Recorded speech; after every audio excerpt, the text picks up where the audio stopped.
John, my friend, welcome to the show. So good to have you here. Great to be here. Thanks for the invite. Oh, my pleasure. Well, we've been hanging quite a while, and I'll be right up front with everybody that you've been a coaching member, you're a MAC member, you're in our highest coaching group. You're an incredible guy, and you have a lot of wisdom that you can teach these people. So I'm Let looking. me talk about that first part. I'm going to interject here. It's almost as if I'm interviewing you, Rich. But I was introduced to your group, not for the first time, but for the first effective time in, I think it was May of 2016 when Chris Cummins came to our brokerage and gave a presentation. Right. And it was the right presentation at the right time. Like what's that expression you have? You find what you're looking for. Yeah. I found what I was looking for, and he was selling tickets to your event in Vancouver at the start of July. I bought a ticket there with one of my team members who was also at that session, and basically we went. And the second we had the break, after the first hour and a half, you always have a break. I immediately went to the front counter and said, I want to sign up for coaching. And they said, oh, individual coaching? I said, no, team coaching. Because my philosophy there, Rich, was what's the point of me having that drive, ambition, or knowledge? I won't be able to disseminate it as well as yourself or your coaching members, not coaching, but your leaders, your coaches. Yeah. I can't express that in the same way. So I want everybody to be on the same direction. And we did that, and it just catapulted the team. Amazing. Well, you've been such a wonderful guy to have as a part of our community. You just bring so much value.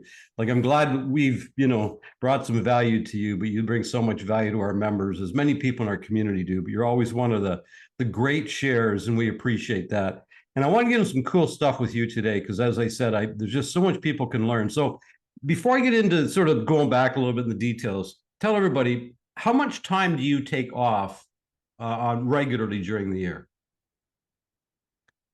It varies, okay? And quite honestly, about 5 years ago, could be 5 or 6 years ago, I actually took 6 months off. Yeah. Not at one time. It's here, there, and everywhere. Last year, I took 4 months off. This year, I'm planning on at least 4 months. It would be a little bit more, but my daughter is expecting her first child at the end of May, so that'll force me to work a little bit harder and longer than I wanted to. But I firmly believe in one of the values RRI has, which is basically leading a balanced life. Mm-hmm. Trust me, I was at the end of the spectrum where I was burning the candle at both ends. Yeah. And you start feeling the burn from both sides, it's no fun. And it takes you that much longer to just rejuvenate, etc. So it's important to take times off. Doesn't matter if it's a day a week, a weekend, a month, and a week a quarter, or whatever your mandate is. Yeah. I like taking longer holidays, but that's just me. Yeah. Well, that's what I love about you is you have a great quality of life. You have so many interests as well, outside of real estate, which to me, that's really a whole life. And the other thing I'm going to talk to you about, just to set this up with the listeners, is that you also, well, your wife's involved in that, but you also have a property management company. So you got a real estate team where, obviously you do a lot of real estate sales. You're chairmans with, Royal LePage, have been forever. But you also have a property management business as well. You're operating, which I want to get into detail on that a little later into this particular, podcast. And the reason I do is because I think there's synergies, actually great synergies between the two. And I don't think a lot of agents are taking advantage of alternative revenue streams that they could create, from the clients they already have. There's an old saying that one of the easiest ways to make money in the world is to, create something of value above and beyond what you already have, that the people that already know you, love you, and trust you would want to invest in. And that's essentially what you have done there. You don't have to go build new relationships. And then what happens is once you got it set up, I'm going to suggest that you get lots of business for your real estate business from the property management business too. Exactly. And vice versa. Yeah. It's basically lateral diversification, and they already deal with you because they trust you. Right. So it doesn't matter if you're referred that way or this way. Yeah. They know who you are. And it's one-stop shopping, which makes it a lot easier for individuals as well, because they don't have the time, energy, or effort or knowledge as to who do you pick for that one element that they don't have. Yeah.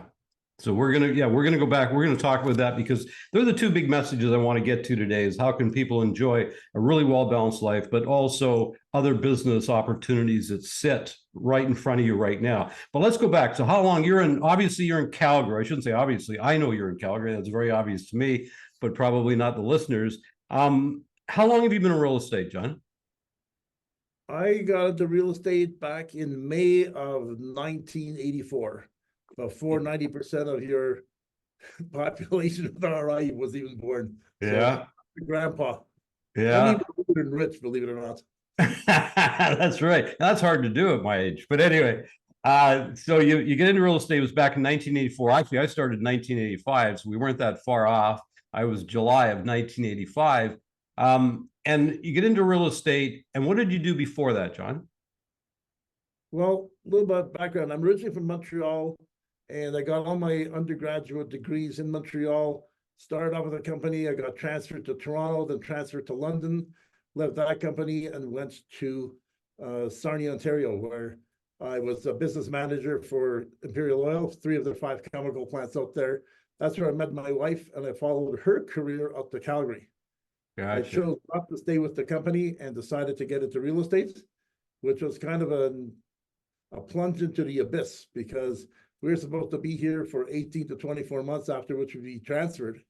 And in that interim, we basically, well, my wife had a number of different transfer opportunities. We turned them all down, and one thing led to another, and here we are.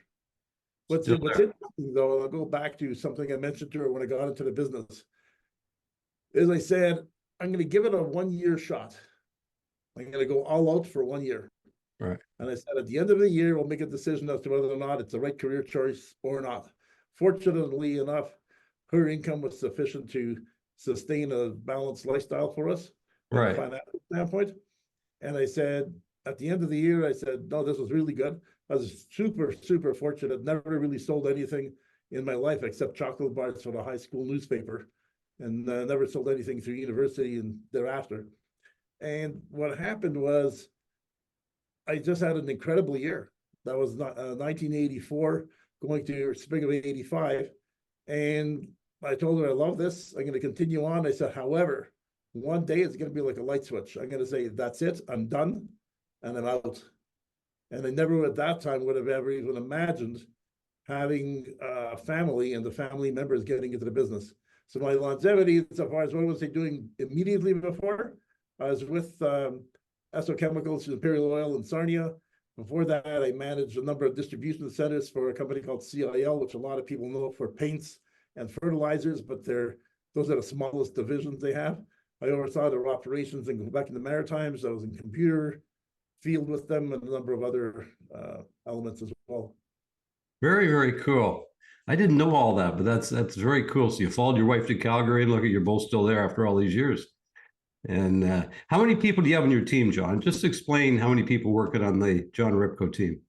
Well, at the peak of the team, which was about 1996, 97, we actually had 9 salespeople. Okay. And 2 admin. And we basically transitioned all over the place. At that time, I really didn't like that because I was managing people as opposed to the business. And that was really something more for me to learn. It's gone through various transitions. Currently, we have, I got to count here. There's 1, 2, 3, 4. There's 4 other realtors, licensed realtors, and we have 3 admin. 3 admin. Okay, so we have another team member joining us here within the next couple of months. They're relocating from Ontario, and we have a number of other people looking at joining the team. However, it's the old adage of hire slow, fire fast. Basically, one thing we learned immediately with our first coach with RRI was creating a charter, and part of that is our values and everything else we stand for. And if you don't basically fit the mold, you can be a great realtor. With all due respect, you're not meant for us. All right. Now, how much time do you spend yourself out in the field selling real estate?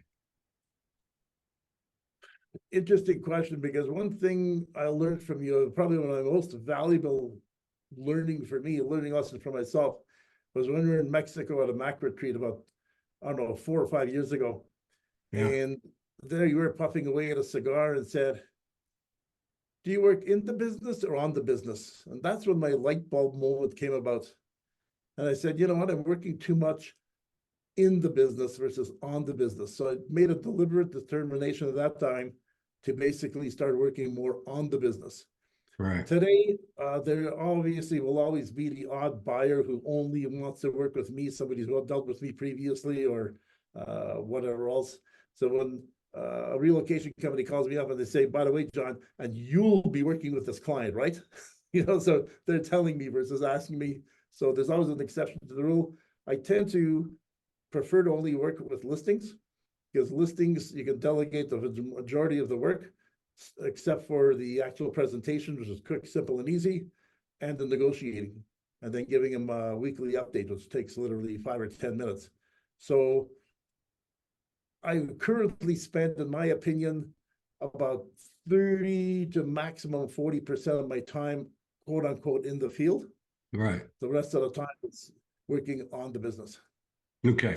So let's talk about that, because there's a real difference, and everybody listening to this at a different stage. We got all kinds of people that are, they do everything themselves. They're an individual agent. We got some people that are building a team, some people that maybe want to build a team. Some people that have, a large team as well. And I think it's very difficult for a lot of agents to move themselves from inside to outside, where they're sitting up top, they're looking down, they're analyzing their businesses, trying to make better decisions for the team so they can produce better results. So when you say working on the business, what are your major responsibilities that you do when you're working on the business? Well, there's a fork in the road here, and I'll get to the fork in a minute. Okay. On the business is basically, what are you doing as a team leader? Because as a team leader, your mandate should be to enhance the success of the other salespeople on the team. Not saying you don't work with the admin people. They basically, from a sales standpoint, what are you doing to enhance their effectiveness? Be that better listing presentations, better following up with them on like an integrity tracker to make sure they're actually doing what they say they're going to be doing, because we're all humans, and self-included. Yeah, I'll get to writing those notes. And guess what? 2 weeks will pass by, and then 3 weeks, and you realize, holy crow, I haven't written one note. So I have basically following systems. So my belief on working on the business is creating systems that basically somebody can just step in, and depending on how they learn, be it one-on-one coaching, is it following a video tutorial, or is it reading a manual? How do you follow to do anything? As an example, if I don't even know what BombBomb is, here's what BombBomb is, here's how you can utilize it insofar as implementing it into your emails, etc. And here's where you can most effectively use it, be it sending birthday wishes or whatever, to your clientele, doing video CMAs, and just on and on and on. So working on the business, in my mind, is creating the systems to simplify everything so everybody has the same, I call it McDonald's approach. We're not building identical Big Macs. Everybody's got their own personality, but it's a matter of they put their own style into how to build a hamburger. I like that. I heard something last week, and they explained it this way, and I think this is a really good way for the listeners to hear it. They said, if you're a leader of a business, your job is to create success recipes. So that success recipe is the system that you're talking about, right? There's a recipe for, so you can take BombBomb, and anybody can do this. You could take BombBomb and say, okay, BombBomb has many uses. Obviously, you could just do a video, right, on your phone and send it to somebody by text or email, but obviously it has many other uses as well. And what you do is create success recipes. And in essence, we almost do that as a company. You do that as a team leader, is you take all the different things in their business, you create a success recipe around something, and that becomes the system, right? And then what happens is the people on your team, all they have to do is watch, listen, or read the success recipe, and they figured out that recipe, because it's like any recipe is the same. It takes certain ingredients to make it work. Well, same thing with the system. Take certain ingredients or certain actions to make that work. And what you do is you create these success recipes for your team, and then all of a sudden everybody can follow the same process. Not that they don't need to be improved once in a while, they obviously do. But to me, that's where you're going to help your team do a lot better job. In terms of meetings, what sort of meetings do you have on a regular basis with your team, and what do you do in these meetings? One meeting, which is mandatory, if you wish to call it that, is every Thursday morning we have our team meeting. And I want to talk about why Thursday mornings. And we did this, I call it reverse engineering. We looked at it and said, during the course of a year, there's quite a few Monday or Fridays that are holidays. Okay, or people will take that day off as a holiday if the following, let's say it's a Friday and Monday's a holiday, they might take a long weekend. And then the brokerage has its own meetings on Tuesday mornings. So that left us with either Wednesdays or Thursdays. Then we realized we have these things called impact calls on Wednesday morning. So basically, do we want to basically spend an entire morning on it, basically shared between the team meeting and an impact call, etc. So we chose Thursday mornings. So basically by default, if you wish. Yeah. We start off and we actually have a formal agenda that goes out to everybody at least 1 or 2 days prior to the meeting. So they're not walking into a meeting not knowing what the discussion is going to be all about.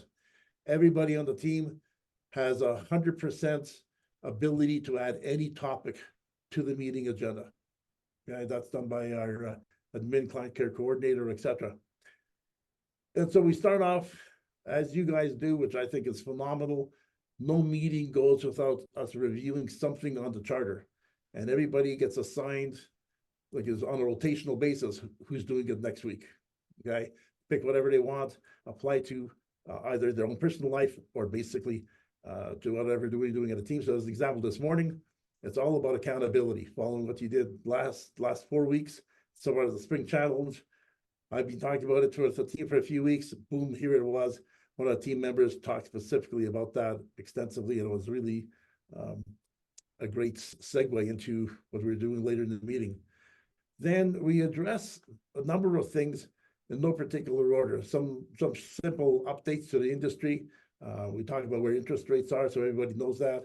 I want everybody to know their numbers as well, like how many transactions have taken place so far this month or for the entire month. What's our sales to listing ratio overall? Just all those elements. Where are interest rates? So basically somebody says, well, what's a 5-year rate right now? I don't care what a posted rate is. What can you get it for? But even if you tell them it's like 5.19%, what does that mean? Okay, that translates into, based on a 25-year amortization, that translates to, as an example, $525 a month for every 100,000 that you borrow, or whatever the number is. Okay. Then we have, we talk about a win for the week. What's the one win you've had that week? And what challenge or obstacle did you experience in the week? And we go around table, everybody, admin people, everybody else addresses that.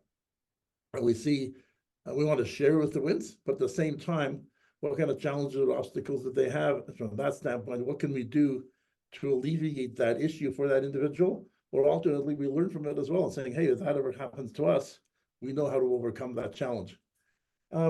We also have, we end off the meeting with something called the one thing. You know, what one thing will they commit to for the following week? However, before we commit to something for the next week, what did you commit to last week?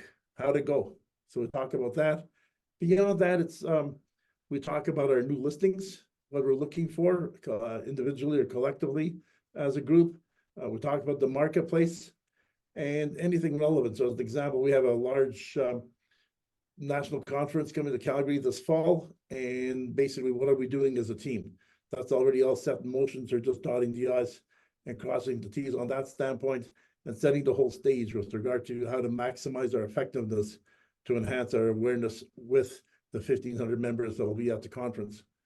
So basically that's it. Talking about listings, our needs, updating on the marketplace, you know, be it where the economy is going. Bank of Canada is going to be dropping interest rates or not.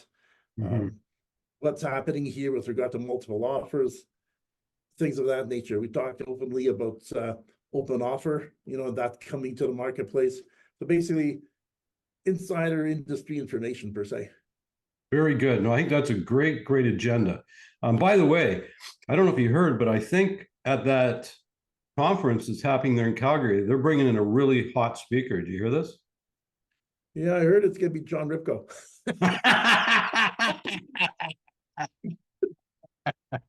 That is great. But so anyway, they're going to have this crazy guy, Richard Robbins, I heard. But anyway, we'll see how that all works out. So I think that's a great agenda. Now, one thing that I love to know from you is one thing that I believe a lot of team leaders or anybody that even has one agent on their team, one of the challenges is them holding people accountable to achieving their goals, right? And there's sort of always two parts to that, as we discussed actually in the spring market challenge, right? You think about it, you got the behaviors and you got the results. So somebody wants to do X number of deals, whatever that number happens to be. And of course, it's what we do today, that are going to produce results in the future. It's the prospecting, the lead generation activities, all those sort of things are going to produce. So when you're working with your team members, what would you suggest to some of the other leaders out there on what they can do to help their agents become more accountable to achieving their goals? Or how do you do that? First thing is when we develop our annual budget in the fall of any calendar year, as well as I find as integrity trackers just being next level. We've heard about it before, but this last 4-week challenge was incredible for me from an implementation standpoint. Right. Because even with the budgets that we create, the plans for the following year, we never focus on the number of transactions. That's the last thing that's important. It's activity based. So we basically have a whole litany of different functions or events or activities that somebody can be involved with. So as an example, Rich, you may want to be door knocking, whereas Sue says, no, I'll only call expired listings. Somebody else wants to do open houses. So there's a whole litany of various activities. I call it about 15 lanes we can be involved with. Pick 3 to a maximum of 5 of those lanes, and the others don't exist. Right. So basically, you despise door knocking or expired listing or FSBOs or whatever it is. I don't care what it is. Don't even think about going to one, but be an expert in those 3 to 5 fields that you want to basically concentrate on. 3 is a minimum. I think when you're starting off, you should spread yourself a little thinner, go into 5. Mm-hmm. And so from that standpoint, then weekly, and we do this at the team meeting, is we address not from a scolding or negative standpoint, but saying, hey, I wanted to write 10 note cards this last week. That's my objective. Again, it's written out there. We show the results of everybody team member one at a time. So I want to do 10 note cards. I did 0. So it's not a matter of, well, what the heck, John, you didn't do any note cards. It's, wait a second, like, is there anything that we could have done as a team to help you accomplish that? Or, yeah, well, geez, I took 4 listings and I sold 6 houses and I ran out of time. Okay, but you just can't forget that. You got to find some time somewhere. Managing that same, the lifestyle, I mean, you say you still have to spend time with the kids, with the family, or whomever else. Like, you just can't work 24 hours, 24/7. So from a leadership standpoint, it's a matter of determining what can the team be doing to make your job simpler. And mm-hmm. Maybe, as an example, take the one on writing notes. Maybe it's having one of the admin people fill out from your CRM, whichever one you use. Hey, basically, guess what?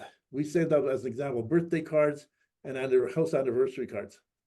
So basically, we know your house anniversary is coming up on, I don't know, March 15th. So prior to the end of the previous month, the admin person will already have all the birthday cards as well as the anniversary cards set up insofar as addressed, and not typewritten, handwritten, okay, on the envelopes, and then a little sticker saying, anniversary, which obviously means house anniversary, March 15th. Or alternately, if it's a birthday, okay, and let's say Rich's birthday is March 15th, we'll say, Rich, March 15th. Actually, no, it'll be addressed to Rich. So the little sticky will say Sue, March 15th, and then underneath that, Sue. So basically, I know that his spouse is Sue. Okay, so basically my note is going to say, I have a little different note for men than I do for ladies. So as an example, for Rich, it'd say, happy birthday. Enjoy your most special day to its fullest. You deserve it. I'm certain, I hate using the word I, by the way, I'll get to that in a second. We're certain that Sue's going to make it super spectacular and memorable for you.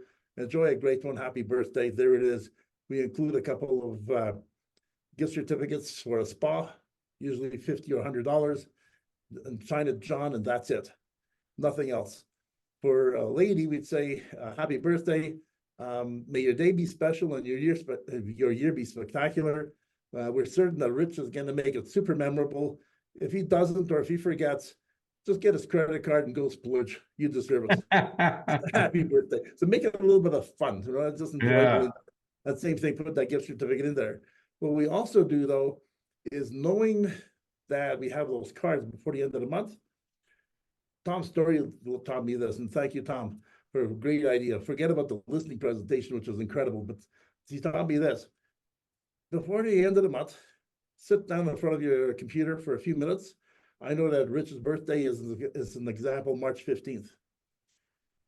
Send a quick bonbon video, schedule it to go to Rich's phone or email at 7 a.m.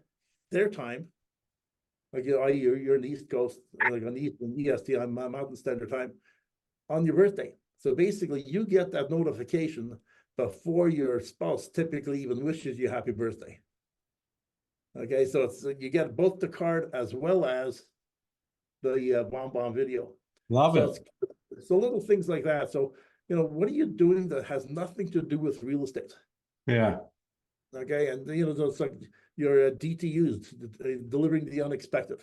You know, you're popping by and say, well, you just call somebody, hey, you know what? I just saw I don't know, a Bernedoodle. I thought about you. How's your dog doing? You know, your dog's Susie or whatever his dog's name is. You know, it just has nothing to do with real estate, but people remember that. So that's the whole thing about making the job easy for the salespeople by using the administrators to be effective. Because the biggest thing is, as humans, we normally don't allow, or I use the term trust here / allow other people to do our work. Because we Right. feel they're not going to do it as well as us. Guess what? Right. That's absolutely true. They Yeah. won't. But you Yeah. know what? Then work 24/7, never go to sleep, and never have a life. Yeah. You know, I don't care if you're the CEO of a company, a president, or a division manager, or whatever the case is. They have all sorts of individuals underneath them that do the work, and they just make the final determination. They basically steer the ship. They're the rudder, but they're Yeah. not in the engine. Everybody else is the engine. Love it. So a few things you said there. I just want to recap so they hear it. So first of all, the results are not as important to you for your team as the behaviors. Now, what's Right. interesting about that, and the reason I love it so much, is because you can control your behaviors, but you can't always control the results, right? Yep. The second thing, there's something in the world called the echo effect. I don't know if you ever heard of this. And the echo effect means this. It means that, you know, the things we do today are not necessarily going to produce the results today. It's going to be an echo. It goes forward and forward and forward and forward, right? And it could be 30, 60, 90 days from now when we start to see the effects, right? That's why I call the echo effect, the effects of those behaviors we perform today. So the work we're doing today is really for future success. Yep. The other thing you mentioned, which I think is brilliant, is that so many of us, for some reason, feel, especially in the real estate space, and I don't quite know why, but we feel that we have to do all the work. Like I see so many agents out there, they go get their license and they feel they got to do everything. But it's so interesting. If you look at any other profession, they all have assistants. Think about it. How many real estate agents do you think actually have an assistant? And I don't know the answer to this. You don't know the answer to this, but it would be low, right? It would be a relatively low number that would have. I think it's one, at best, it's 1%. Right. It's like, it's crazy low.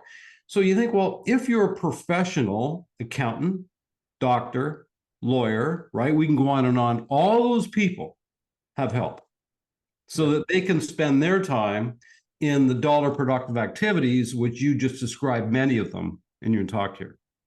I would look at it from another standpoint, Rich. If you know, value your time or whatever it is. Okay, let's say it's $100 an hour, $1,000 an hour. It doesn't matter what it is. Right. If you're doing something that is a low-paying task, like filling out, like writing somebody's name on an envelope and putting the postage stamp on there. Right. You're doing what I call a $15 to $20 an hour job. So you are Right. now hiring yourself for $15 an hour. Right. It's not an effective use of your time. Yeah. That, Yep. Totally get it. Okay. I'm just writing something down. And you all got to hear my dog barking there, which was great. That was Kenny. And somebody rang the doorbell. I think it was, it's such an interesting world now. You got, with Amazon and UPS and FedEx and everything else, they're dropping stuff off all the time, right? So, next thing doorbells ring and dog goes crazy. And this is the benefits of working in my home office today, Johnny. and then you have a porch pirate and you go out there and there's nothing there. Yeah, exactly. Exactly. Okay. So here's what I want to talk about. I want to talk about this whole idea of property management. Now, you know that of late, starting actually at our last event in November, I started talking quite a bit about, the opportunities that we have to help the people that already know, love, and trust us invest in real estate. So actually next week, you mentioned impact calls. Next week in an impact call, we have Tom Joseph, which is doing a presentation on investment seminars. So just for the audience, impact calls are biweekly calls that we have, for all of our coaching members, and they're all teaching calls, right? New ideas. Tom's doing it next week. So I look at it and say, if we go back and I know you're not supposed to put dates and all this sort of stuff, but if we go back to 2021 and 2022, pretty crazy years, right? So busy, it was insane, record years. And I know you're in Calgary, which is probably the hottest market in Canada, and it has been for the last year, 2 years, and will probably continue for a while. And then all of a sudden, we get into, 23, now we're in 24. Generally in Canada, sales numbers are still good, but they're not what they were. So there's less sales opportunities, right? The pie has become smaller, other than probably Calgary. And I'm always saying, well, if a pie got smaller and there's not as many sales opportunities, my theory is don't allow the market to determine your goals. You can still achieve your goal, but you've got to get creative in ways to achieve that goal. So one thing that I've been playing with a lot over the last few months, and that's why we're doing a lot of teaching around this now, is that, first of all, what you could do is you could do a seminar for everybody in your database about how to invest in real estate. And of course, then you show them the advantages of investing in real estate. And maybe they don't have the cash, but they got equity in their house.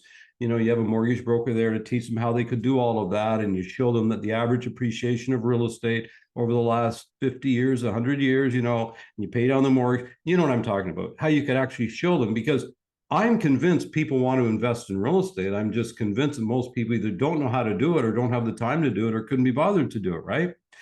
So that's one thing. So now you're going to be able to sell them investment properties, right? Whatever that may be. So there's one idea. But then the second idea is where you actually, have a property management company where now not only do you maybe sell them an investment property or more, right? Or maybe one every couple of years, which is a beautiful revenue stream. You got all these commissions coming in. But now you can manage that property for them. So they don't even have to worry about that. They just receive a report from you every single month, right? Based on, here's the rents, here's the taxes, here's maintenance, blah, blah, blah, and take them through the whole thing. But then someday, some of those investors are going to want to sell. So guess what? They come back to you because you're managing the properties. This is a huge ecosystem I see right here, right? And it sort of starts with the real estate business and you create this whole other ecosystem. So I'd love you to share your ideas on that, because you have a very large property management business. Okay. You've got a sort of a multi-million-dollar real estate practice and a multi-million-dollar property management business as well. But could you maybe share some insights or some ideas on how real estate agents might want to consider what we just talked about, and how could they get involved in doing that? Yeah, no problem. I'm going to start off by getting out of real estate for a second and think of yourself as owning a dealership, car dealership. And all your salespeople, all they're doing is selling cars. And wait a second, though, I can't pay cash. I have to go on a payment system. So basically, they'll borrow money. So maybe now you should have your own lending arm. But then they say, wait a second, I don't want to do that. I only want to own the car for 2 or 3 or 4 years. So now you start a leasing division where they lease the car, and after that 2 or 3 or 4 year timeline, you give the car back. So that's lateral diversification. So that's basically the same concept that we took over here and saying, okay, the Hripko real estate team, we list and sell real estate. That's all we do. Now, in Alberta, our legislation is a little bit different than other provinces. You have to actually have a separate real estate license to do property management, and separate again to do leasing. Some other provinces, one license covers everything. So I'm talking specifically about how we have to do it here. So basically, to do leasing, you have to actually have an additional real estate license specific to that realm. So we looked at it, and we're just very successful listing and selling real estate. So basically, as I mentioned before, stay in your own lane. So my wife is a chemical engineer, left her career, a very successful expert in plastics, to start off something totally different, which evolved into leasing and property management. And so think of it this way: how many clients do you have who currently own a rental property? Or how many clients do you have who might like to know about how to do go through the whole process and own one? Because it's passive income. Doesn't matter if they're solo entrepreneurs owning their own business, or if they're an employee working for a corporation. They're looking at, wait a second, one day I want to retire and I don't know if I'll have enough money. So, and I don't want to work until I'm 95. So I got to get some passive income by owning one of these properties, because not only will the tenant be paying it off over time, but then I also have upside appreciation. Yeah, sure, there's taxation at the end for capital gains, but we'll talk about that momentarily. So we started getting involved with this. Interestingly enough, we owned a lot of our own properties on that basis. My dad was a large builder in Montreal, and he retired when he was 52, passed when he was 90, and his sole source of income, because he had his own construction company prior to that, was all the revenue properties. So like, the headlight went off and said, wait a second, maybe that's something we should be getting involved with. So we had our own, and one thing leads to another, because as you're talking with your clients, the odd one will ask you out of this conversation, well, geez, what do you think about investing in properties? I hear about these pre-construction things, or, where would you invest if you invested? I don't have a lot of money. Can I get my brother and sister sort of at a small little consortium, and can we buy something? So you have that advice, okay? So that lateral diversification, getting into those elements, those realms are really important. They're very easy to do. Remember, one of the things is, how do you start off? Well, you can be talking one-on-one, or you can just in your monthly newsletters or in a separate conversation with a client, ask them, by the way, is investing in real estate something you'd ever considered? I'm having a seminar on this next month or whatever. You don't have to have 150 people there. Actually, I find if you have a smaller group, maximum 20, even 10 to 15, it's way more effective, because people feel more involved versus being part of a large group. And insofar as people who talk about it, yourself as a real estate expert, and I'll talk about, explain what I believe you should be talking about. But then 2 other people I would strongly recommend be there. Have a tax accountant. How do you structure this? Should this be in your personal name, in your wife's name, in your kid's name? Should be in a trust, should be a separate company. There's pros and cons to all that kind of stuff. Okay, and then beyond that, have a mortgage person there. Because basically, you can buy a property. The first several I bought with no money down. I took a credit line on my principal residence. So therefore, the deposit I needed to purchase the property, I used off my credit line, tax deductible, borrowed 80% of the as mortgage. So therefore, I had 100% financing. So I had positive cash flow. What was my rate of return? Infinity. Because I had no money in. I was getting money in, getting money back. And if you actually structure it properly, somewhere between 16 to 18 years later, all things being equal, that property's paid off 100% by the revenue received from those tenants. And now you can remortgage that property to buy even more, without getting on a tangent over here. So bottom line is, what should you be talking about as a realtor? Well, there's typically only 3 or 4 different areas somebody can be investing in as far as housing types. There's an apartment style condo, be it a 1 or 2 bedroom. There could be a townhouse. There could be a side-by-side duplex, or whatever you want to call it, row housing. And then there's single family. Obviously, all different price points. what's the most comfortable for people. So again, I use this term reverse engineering extensively. By that, I mean, what kind of security do they have? What kind of risk takers are they? So as an example, typically speaking, you can be by a university or higher level of education, meaning say you'll have some students staying there. However, after 3 or 4 years, they'll be turning over. They may or may not be destructive. That's another story. Alternately, you can buy something a little bit more expensive out in what I'll just term to be the suburbs, where you'll have families living in those homes.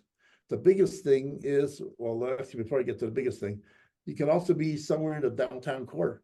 Buy yourself a 1 or 2 bedroom condo. You're going to have individuals who are new to the employment scene, just recently graduated, or people relocating to the city that basically are single. They want to be close to work, close to the bars, clubs, the scene, etc. So again, who's your demographic that you want to lease to? Because remember one thing, the moment you have 1 month, even 1 week of vacancy, that's money as a revenue source you'll never recoup.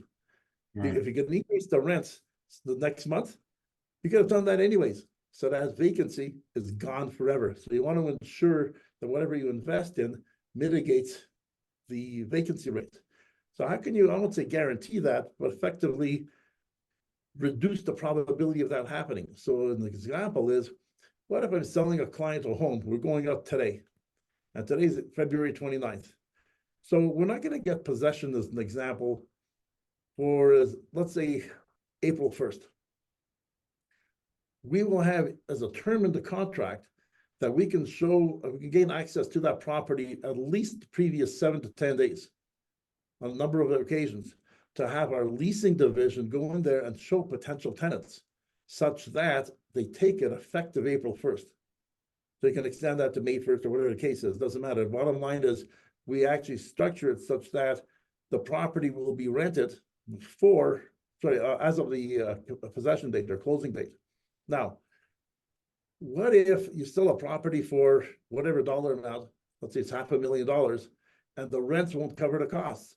Well, that's why if you have this association, you can actually get that leasing team over, and not even to view the property, you can just say, hey, we're looking at buying whatever type of property. Here's what the costs are. Actually, I won't even share what the costs are. Say, what could you rent this out for? And I want a conservative number, not a blown up number. What can you guarantee this thing's going to rent out for? And if they say, as an example, $3,000 a month, okay, now let's work back with the potential buyer and say, look, this thing will rent out for $3,000. Given how much equity you want to put down, what's your mortgage rate going to be? Let's put the taxes on there and whatever amount, depending on the age of the property, for maintenance. All the other costs are going to be borne by the tenant, utilities, etc. Now, if it's positive cash flow, fantastic. If it's break even, guess what? Don't focus on making money on a cash flow basis initially. Focus on upside appreciation, because real estate, in our opinion, is a medium to long-term hold, minimum 3 years to 5 years. It's not day trading a stock where you're going to basically get rid of it, a day or a week later type of thing. So have that hold. Because the other thing is, even if you're technically losing, call it $100 or $200 a month, typically speaking, most people can afford that. That accrues such that when you sell the property, that's a tax loss that you can put against any capital gain. The government changed that, whereby previously you could claim it the year you incurred the loss.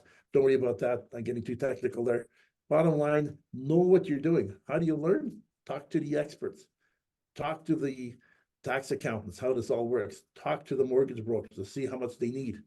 Okay, because I talk to different mortgage brokers. Some say, oh yeah, you can buy a revenue property for 5% down. Other ones say, absolutely not. You need a minimum of 25. Some say 30, some say 40%. Wait a second, I'm all confused. Is it 5, 10, 15, 20, 30? What is it? So, find out why some people are saying whatever they're saying. So bottom line, understand what you're doing. Now, remember, what's that great book I have over here? Building a Story Brand. What's it about?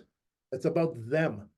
So it's not for me to sell a property or have somebody in the leasing division manage it or whatever else. It's, hey, this is why it's a good potential revenue property for you as an investment. Here's what we foresee. This is why this community or this housing type is a better option than this one here. But it Mhm. depends. Because over here, you're gonna have this kind of tenant. Here, you're gonna have that kind of tenant. This one here might get you more revenue per month, but you're gonna have a lot more turnover. The more Mhm. turnover you have, the more maintenance you're gonna have to put into there. And Mhm. there's all kinds of other amenities. So just understand it all. Okay. Mhm. Now, from the standpoint of an investor, what think about this yourself. If you're looking to have nothing to do with real estate, you're looking at investing in real estate, and you think you want to buy a certain type of house. Great. Okay. There it is. But now wait a second. I don't want to go find a tenant. I don't know what to do. Am I going to do credit checks? How do we know they're not going to do a midnight move? What do I do when the check bounces, or they're late on payments, or I get noise complaints from the neighbors? Who knows what, right? So wait a second. Well, I don't know a property management company. Well, first, I don't want to lease the property out, so I have to find that kind of individual or corporation. Then I don't want to manage it, so I need to have that person or that individual. So for us, I looked at this as being one-stop shopping. With us, you get the whole gamut. But beyond that, we won't sell you something until we have a value from the leasing department. So if we can lease out at 2,000 or 4,000 or 10,000 or whatever, you know that ahead of time. Now, there's no guarantees in life, but it's a probability. Hey, with all probability, it should rent out for 7,000 a month. How does that work out to where your numbers are? Mhm. So you have a leasing company? There's a And leasing division yeah, slash the next extension of that is property management, and then right. there's project management. So now, a year ago, December, we went into actually handling entire condo projects. Some of them are small, like 12, 15, 18 units. Some of them have like 250 units. So we manage the entire complex on behalf of the board. Huh. Yeah, that's so it's so like I it's just become so clear to me that there's so much opportunity other than just buying and selling real estate as an agent. And the cool thing about this, think about this, for you to have somebody manage a property. Now, I know your wife's involved and she looks after all of that, but for any other agent, for you to have somebody manage a property, this isn't necessarily a huge salary, right? Like I'll tell you, a salesperson, is going to make a good salesperson is going to make a lot more money than, hiring somebody that could potentially be part of your team that manages properties for you. The other thing too, Rich, is you don't necessarily have to hire somebody as another individual. You may already have an assistant who's basically being used 30, 40, 50, 60, 70% of the time. So 30% of the time they're twiddling their thumbs. Right. And you can get them to be doing some of this stuff. And now as you grow, as your portfolio grows, yeah, maybe you have to hire somebody, but they're not going to be paid $100,000 a year or whatever. Yeah. Yeah, they're not getting paid minimum wage either, but basically I believe in a decent salary Mm-hmm. followed by a bonus structure based on their KPIs, key performance indicators. Mm-hmm. Let's go there and check those out. Mm-hmm. And again, it's easy. Somebody leaves, no problem. Somebody can step in. Why? What did we talk about before? It's either in a video, in a one-on-one training, or in a book. Here's Yeah. a step-by-step process. Yeah. Here's your success recipe for that process, right? Exactly. So I love that. So I just wanted to get that out there to our listeners that there's a lot of opportunities sitting there for them they might not be looking at right now. Okay, here's the second thing I want to ask you, John, and then we're going to start to get into the big three questions. But you obviously are taking a lot of time off now, but again, you've got a team, and as you said, you're older than me, which means God, you must be old. But anyway, that's another story. I was born when Christ was a cowboy. I should have worn my cowboy hat today. Oh God, I missed the opportunity. You should have. You should have that black cowboy hat on. But anyway, and I think one of the challenges I see in the real estate industry for a lot of people, they just work too much and they tire themselves out. And I'll tell you, there's nothing worse. Like you and I both know, when you're worn out all the time. Like I had a conversation with two agents today, and both of them just said, "Rich, we're so tired. Like we're just so worn out, right?" And I see so much of that And when you're worn out, chances are you don't have balance, but I bet you chances are you're not spending time in areas of your life that are very important as well. Like, maybe getting some exercise, maybe having family dinners, whatever the case is. So you're taking a lot of time off now. What do you recommend to people that maybe are not getting the amount of time off they would like? What would your suggestion be to them so that they can have way more balance, way more excitement, and way more fun in their life? The answer there, in my opinion, is set your priorities. Because bottom line, yeah, I hear you, Rich, I hear you, John, but I gotta make a sale, because if I don't make that sale, I can't make the mortgage payment or the car payment or whatever the case is. Yeah, I know that, but the thing is, if you don't have that energy, you don't have that drive or ambition, you're not going to be able to do that anyways, right? Yeah. So the first thing we recommend or suggest to all the team members is, when they're doing their annual planning, in a calendar, the first thing you do, when are you taking time off? I'm not talking about an afternoon or a weekend or whatever. I'm talking about when you're going away for at least a week, if not longer. Right. And so try and make it such that we don't have more than 2 members away from the office at the same time. And sometimes it happens, so we can basically say, oh, yeah, I don't have to go that week, I can delay it a week or whatever. So plan your time off first. Okay, then with that, obviously something's going to come up. Like right now, here we are, and you might get a wedding invitation a month and a half from now for September. Well, guess what? Yeah, you're going to be gone that weekend, flying off to wherever the wedding is or whatever the case is. Things like that will always happen. What happens if right now somebody really close to you in a different city was in a massive car crash and might be on life support? Say, shit, I'm going to fly out and see them. Okay, so a good example.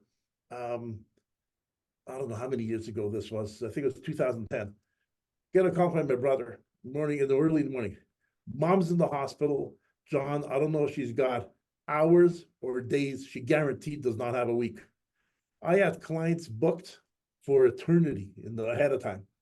I told my secretary, call everybody, tell them I have to fly out for a family emergency, and just delegate to the rest of the team, handle them, whatever else. Somebody doesn't want to take them, they only want to deal with me, they won't work with us. Guess what? I don't want them as a client. Tough to say, because guess what? There's 10, 15, 20, $25,000. You're just kissing goodbye. Right. The thing is, it's your life. Where's your priority? So bottom line, start off with book the times off you want. So I don't care if it's, as an example, I managed a midget AAA hockey team for 10 years, up until about 3 years ago, I think it was, or 4 years ago. That took as much time out of my week as work did. Mm-hmm. And finally I said, holy crow, like this is costing me like hundreds of thousands of dollars a year. It's great to be philanthropic and donate your time to, and people say, well, are you kid on the team? No, I don't have any kids on the team. Why are you doing this? Well, the thing is, it's because you want to give back to society. And I don't care if it's a charitable standpoint or your time or whatever else, make the world better. Okay. So going back to the question, because I'm a high orange, by the way, so I'm really off track here. So bottom line, set your time off. As an example, I remember distinctly in the early years, our kids were young. I don't know if they were at that time like 4 and 6 or something. I told my wife, guess what? I think it was a Wednesday. I said, why don't we go out to Swiss Chalet with the kids tomorrow for dinner? And okay, fine, we'll do that. I remember at 4:30 Thursday afternoon, I got a phone call from a client and said, John, I'd like to see this house tonight at like 6:30 or 7 o'clock. We're going to go to Swiss Chalet as of 6 o'clock, have dinner, get home, take a bath, and get the kids to bed. Called my wife up, moments after 4:30 and said, Lisa, I got this call, this client, it's an important client. They want to see this house. They're probably going to buy it. Can we do Swiss Chalet tomorrow instead? Yeah, okay, fine. After I did that, I said, that'll never happen again in my entire life. Why am I treating my family as second-rate citizens? If that was a client, would I call Rich and Sue up and say, oh, sorry, I know we have a schedule for a listing appointment of seeing that house at 6 o'clock tomorrow, tonight, but something better came up. So can we delay it until tomorrow? Right? So why are you doing that to your family? Because you look at it this way. I don't know if the statistic is still there today or not, but I remember when I first got into the business back in 1984, the divorce rate amongst realtors was skyrocketing. was huge. And the reason why is because they never spent any time with their families or their spouses, their partners, right? So therefore, and the thing is, my kids are now 28 and 30, soon to be in the next month. So the question gets to be, where were you in those years, in the developmental years? Were you that sort of like, yeah, I think that's my dad, I see him once in a while? Or did you have a meal with them? Okay, like set aside, let's say 2 hours at dinner time. Make sure you go to their hockey games. I remember distinctly one time a coach for my, both my kids were goalies. And I was at a game once and the coach saw me after and says, how things going, yada, yada, yada. I says, yeah, you know what? You're at the games, you're basically at every single game, which is great. And you're at most practices. But do you know, you're a child, and I won't mention if it was my daughter or my son, it was Alex. Haha. Mm, Do you know when you're not at practice, she doesn't work as hard. But when you're there, she really works her tail off. Interesting. mm, So the kids know that you're there or not. They know that you're paying attention, whatever. So bottom line, spend time with your family, spend time with the people who are important in your life. Take some time off on weekends and whatever else. You have to get away from the business. yeah. Yeah, I'm bad at this. Basically, I eat, breathe, and sleep this stuff. I travel anywhere around the world. What do? I'll go to open houses. I'll talk to realtors. I want to see what the construction's like, the architecture, all that stuff. I want to see, you go to Europe and I see the designs that are going to be in Canada within the next 2 to 5 years, insofar as different bathroom stylings or kitchens and stuff. But I get off on that. Like I go to every single home show. I say, why do you even bother doing that? Because I have a passion for the business, but then going back to our weekly meetings, I share that information I saw, should somebody not have seen that, and how we can make that life or the homes or the lives of our clients better. Because we know what to do when there is mold or when you have radon or whatever, permutation combination is there.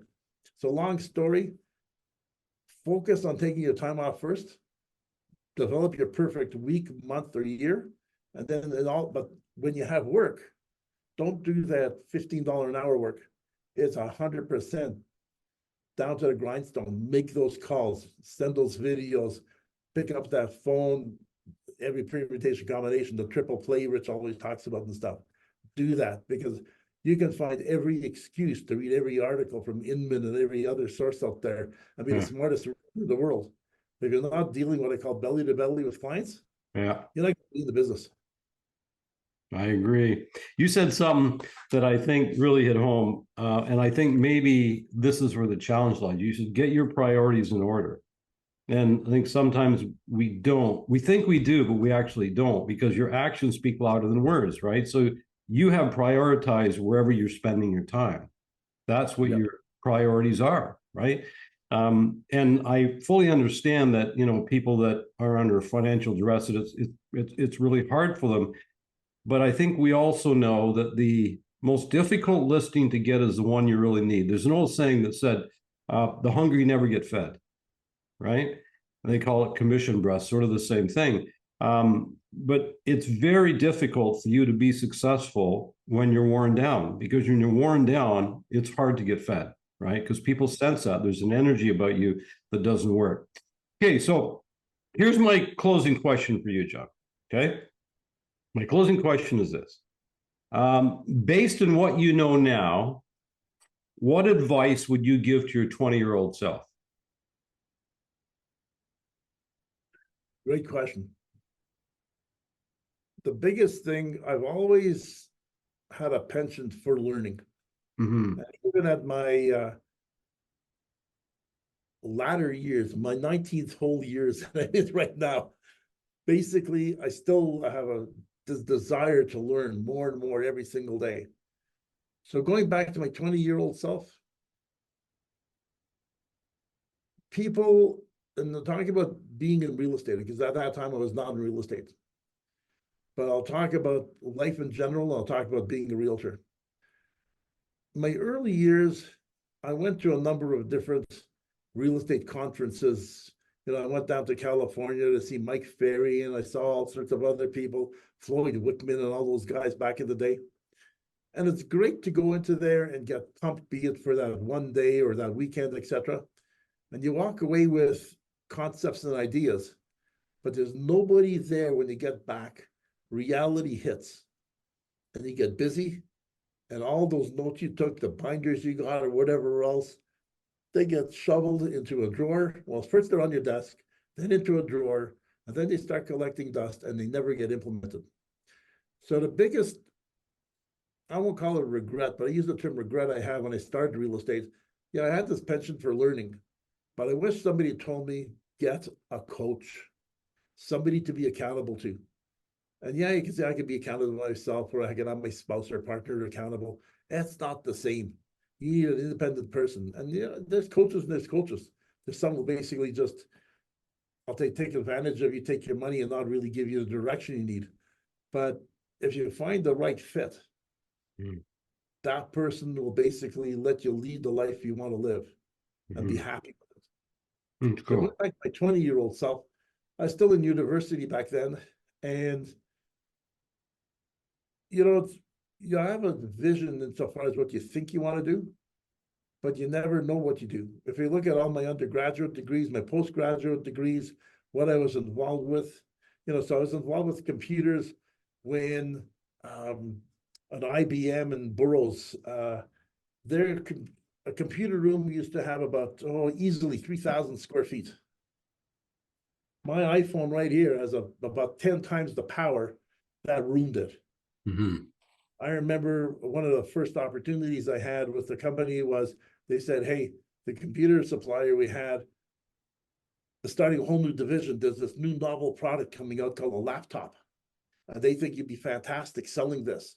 And they want to hire you here to go sell this. And I looked at it and said, laptops, what the hell is that? That's not going to fly.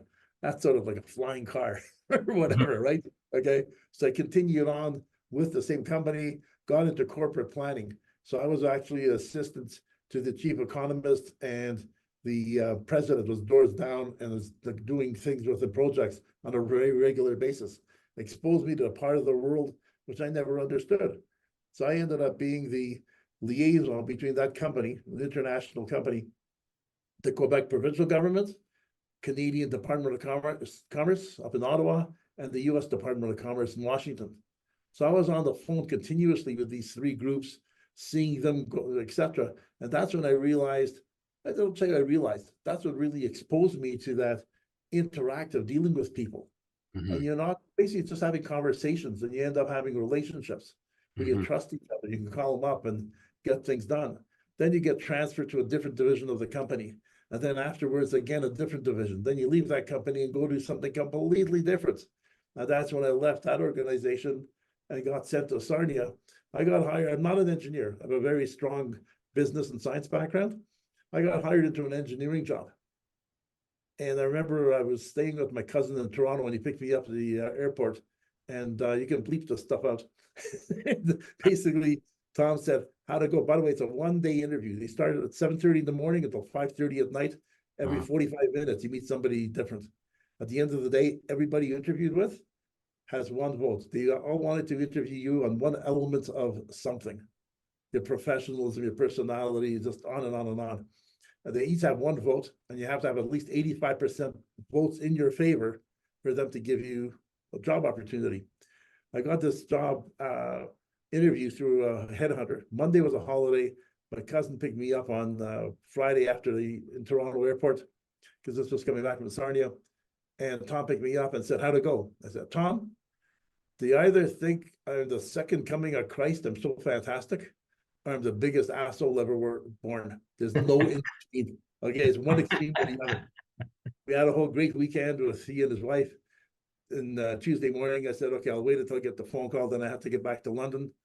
And the headhunter called me up and said, well, I got good news and bad news. I said, oh, God, okay. The good news is they really like you. Bad news is you're not getting the job. So I said, what do you want first? The good news or bad news? You have to be an optimist in life, guys. Give me the good news. You got the offer. You got the job.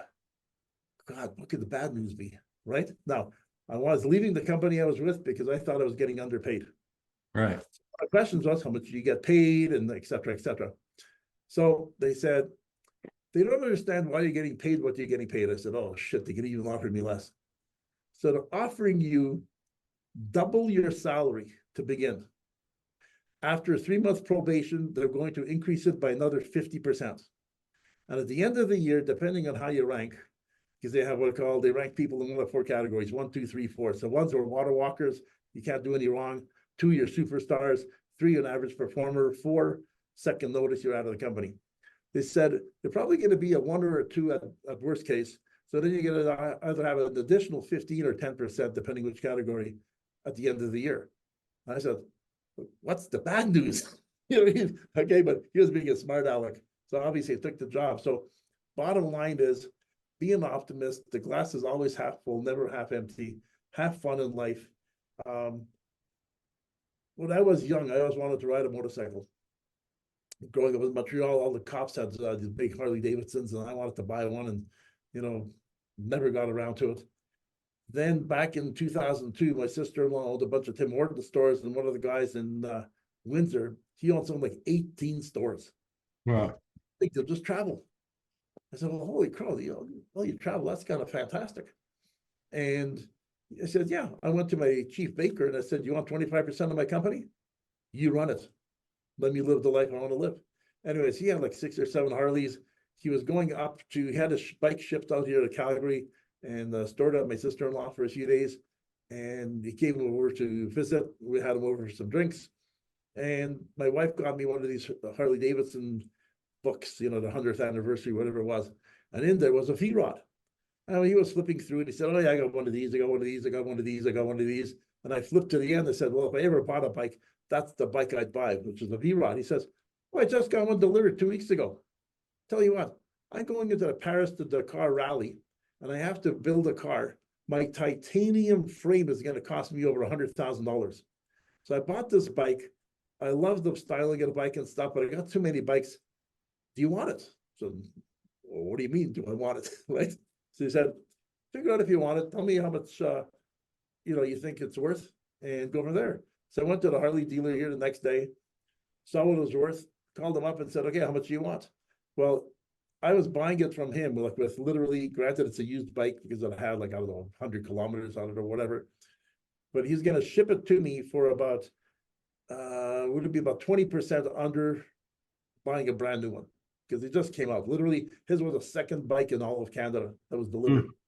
Got the bike. I did not have a driver's license. I never rode a bike. Actually, no, I rode a bike once, one of my buddy's bikes when I was about 18.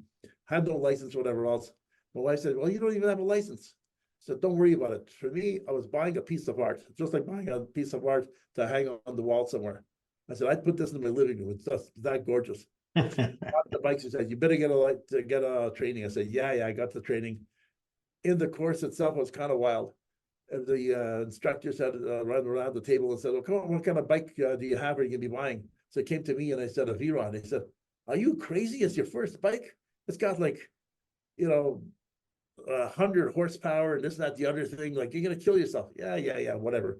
Anyways, I never realized before I had that bike, I went all over North America with it. I went down to New Mexico, Colorado, $1 Million Highway, you name it. I've been there on what I call a bike most people consider as a Starbucks bike. Go Starbucks, have your cappuccino and come back. I'll let that go. Now I bought myself a BMW GS. I've been everywhere. Last year went up to Tuktoyaktuk, one of my dream places to go on a bike. The thing is, what's your passion? What do you want to do? Okay, what's your bucket list item? And quite honestly, I never knew that was a bucket list item before I actually had it. One of my close friends several years ago said, hey, I have the company jet. We're going to go up to a fishing place way up in northern BC, just south of Alaska. Do you want to come along? I said, yeah, well, can I, whatever else. My wife said, you crazy enough to go. So I went. I never realized fishing for wild salmon is unbelievable. Going after halibut. Like, you're in the middle of nowhere. You see whales. You see, like, in the distance, you see these big, huge passenger ships and cargo ships, traveling around. And you say, wow, this is the life. Like, this is enjoyable. So what do you want? It's more than just watching your kids play hockey. It's like, what will make you, I wouldn't necessarily say you feel euphoric and say, wow, this is incredible. Maybe you want to spend your time like as Richard Sudu down in Florida. Great, that's fantastic. but where are you going to stretch yourself? You know, I really have a lot of admiration for Rich when back in, I think it was Whistler, he got more or less conned into not skydiving, but bungee jumping. Oh, bungee jumping, yeah. I remember in Mexico, I'm terrified of heights. I love flying. I can go in the window seat, I could care less. Bungee jump, I'd have a heart attack, okay? We went zip lining. Yeah. Zip lining isn't that high. And I was there saying, holy shit, I did not want to go. I went the first time. After that, I would have gone all day long. Yeah. Love it. I still remember your face when you went zip lining. Yeah. I still remember. It's fun. Everything's fun. Like, you're only here once, so enjoy it. What's that expression I heard once? It says, this is your life, not a dress rehearsal. Yeah, it's true, isn't it? John, that was really, really good advice. And you're a true adventurer. Not only an adventurer, though, you obviously, you've been hanging out with our company for a long time and you're, valued member of our company.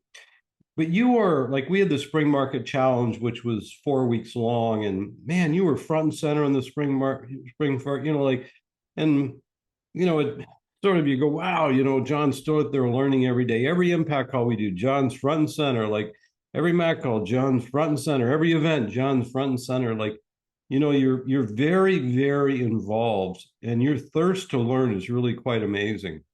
So I just congratulate you. It's so cool to see, and I obviously both of us, sort of, up into our 60s, and I look at it and say, in some ways I look at you, I know I feel this way about me, but in some ways I feel like I'm sort of just getting started. I feel like there's still so much to do and so much fun to have, right? And look at Colonel Sanders. When he was 65 when he founded Colonel Sanders, Kentucky Fried 65. That's when he went door to door trying to sell the franchise. Yeah. Like, why stop? Yeah. There's so much more to learn and live. And, you've got kids, you've got grandkids and stuff. You want to teach those grandkids everything you learned, all that knowledge and wisdom and everything you can share to them to make their life better. Yeah, I agree. John, my friend, I want to thank you so much, buddy. This was a great conversation. I appreciate you taking the time. And I always love spending time with you. And I guess I'll probably see you in a few weeks because I'm going to be out there in April. In about just over a month, I guess I'll be out there, and I'll get a chance to see you again. So thanks for being here, buddy.